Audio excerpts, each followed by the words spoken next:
thlir tu te chi bai vek ule ka Thlarau Chhawm le thin ka hla du em mai kan sa nge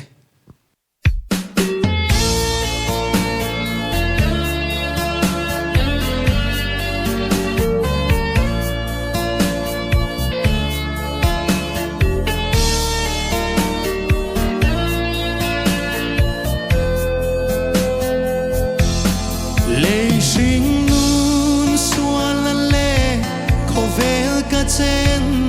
trin te kha nu tiang chona nu tiang lam pan turin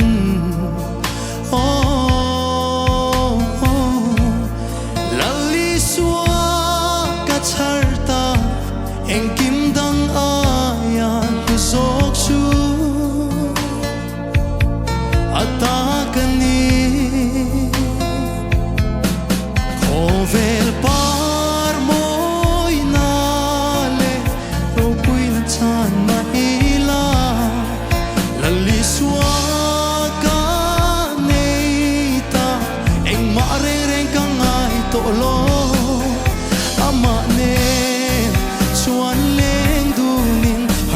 nakara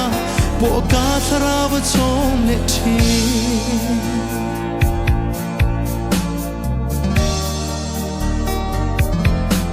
ka hun kal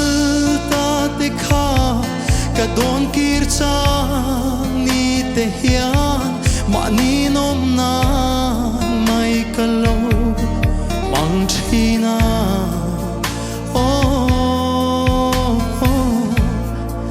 Changin ka hlim thin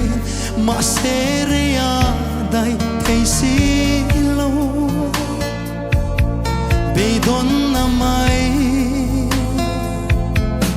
khovel par moi na le ro pui na chan ma ila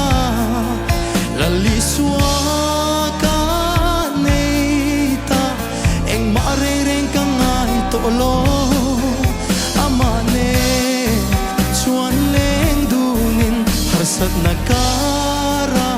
boka Thlarau Chhawm le thin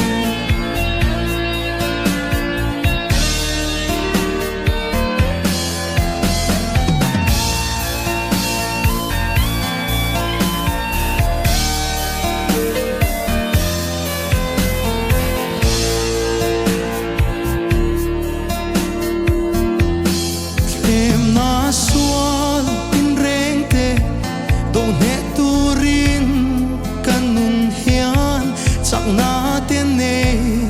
to lovin chào ma se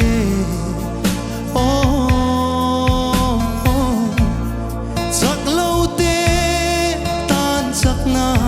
nun la lal Krista kan nei ta ka zam lovang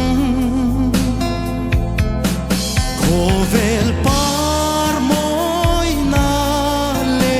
ro pui na chan ma ila lali suwa ka nei ta eng ma re reng ka ngai to lo ama ne chuan leng dunin harsat nakara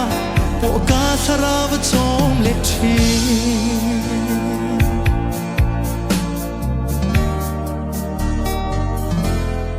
em na sual tin reng te do ne turin kanun hian chak na ten ne to lovin chau ma se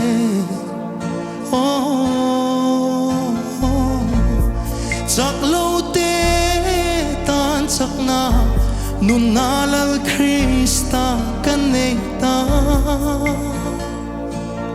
ka zam lovang khovel par moi na le ro pui na chan ma ila lali suwa ka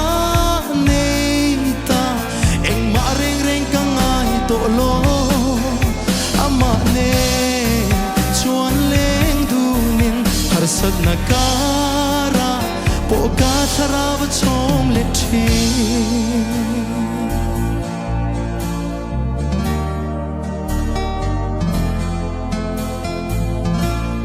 Afak Thlarau ben ma Chhawm ro se